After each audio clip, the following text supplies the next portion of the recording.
அல்லாஹ் நீங்கள் உங்களுடைய உயிரோடு உண்மையை பேசுவோர்களுடன் சேர்ந்திருங்கள். சூரா தௌபா 919. உண்மை நேர்மை.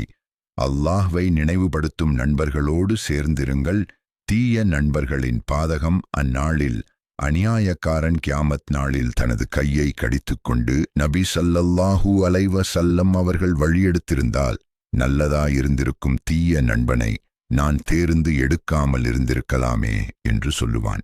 நபி ஸல்லல்லாஹு அலைஹி வஸல்லம் அவர்கள் கூறினார்கள், ஒரு மனிதன் தன் நண்பனின் மதத்தில்தான் இருக்கும். எனவே யாரை நண்பனாக எடுப்பதை ஒவ்வொருவரும் கவனிக்கட்டும்.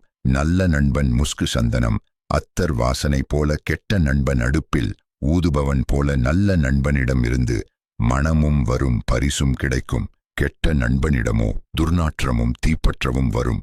அல்லாஹ் உண்மையை நினைவூட்டும். நல்ல வழியில் நடத்தும் நண்பரை தேடுங்கள். தீய வழியில் அழைத்துச் செல்லும் நண்பரை தவிர்க்க வேண்டும் என்று சொல்கிறான்.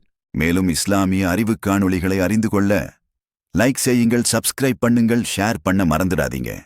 இது போன்ற ஆழமான தலைப்புகளை உங்கள் நண்பர்களுடனும் பகிர்ந்து அனைவருக்கும் பயனடையச் செய்யுங்கள்.